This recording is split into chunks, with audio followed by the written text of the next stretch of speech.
Hey, how's it going? Entre Filmmaker here. Today, an unboxing episode of a camera. I'm super excited about this camera model because, as you probably know, we work a lot with RED cameras. This is like over 10 pounds just in this small little configuration. I haven't even put a battery on here and it's already like really a heavy metal beast. And the other issue with the RED cameras is they have a starting point at somewhere between $15,000 and $20,000, just what they call the brain. It's a pretty expensive proposition, and RED said, what can we do in the sub $10,000 market? And they came out with a new camera called Komodo. We will unpack this little beast. I received the real production model, not the beta model that many others already had. It's the production model, the mass production model. And let's have a look what it looks like. Let's dive into opening up the Komodo, shall we? Okay, here's the piece. Wow, it's all black. Let's cut it open. Boom. Whoa, so small. That's crazy. Wow. Wow. From the front, side, from the back, and then documentation here. Nobody needs that. Some adapters for EF RF mount, because the camera comes with an RF mount naturally. And here's an adapter for Europe and UK, and the power plug. Nice and small. So this is what this little thing looks like right in my hand. I'll give you kind of a sense. In comparison, right? Man, this Red Epic is super heavy, and this one is like, wow. Okay, so this is 5 pounds about. This is 10 pounds, this beast. Only the body, only the brain. Look at from the side. It's about 30-40% smaller, I think.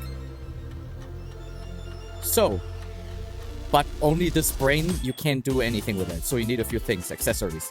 Batteries, Canon BP series. And the cool thing is it's natively built in. You don't need to buy an extra battery plate anymore. So you need the adapter here, EF to RF. I turn it around so that no dust is coming into the sensor. Boom. Canon EF lens. And they work now also with autofocus on this body. This is actually the first RED camera that also does have autofocus. And then we need a card to record on, CF fast cards. Super cheap, much cheaper than the RED ones. You open it up and then put it right in here. Boom. Here is a little switch and an antenna and the record button. Let's turn it on.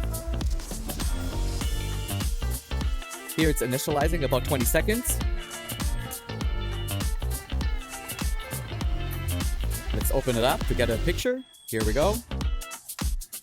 And then we need a few more things, like a display.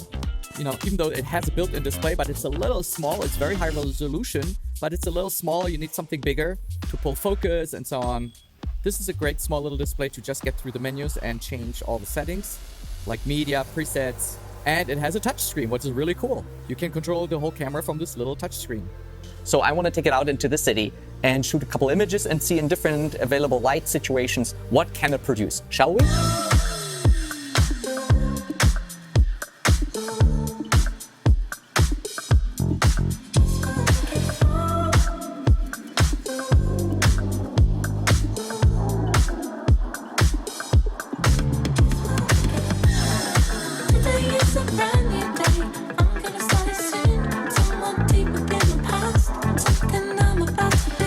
I don't feel okay. Moving on, my memories of you.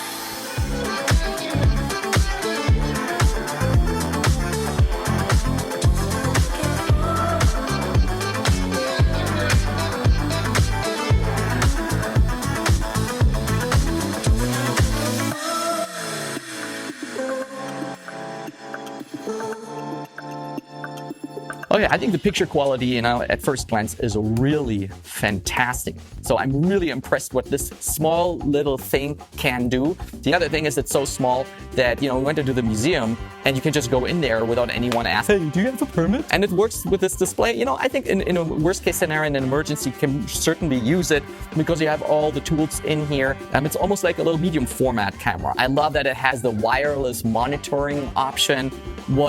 When you go on the set, usually those monitoring options that are wireless cost a fortune. And here it's freaking built in. It's the first camera with autofocus from Red.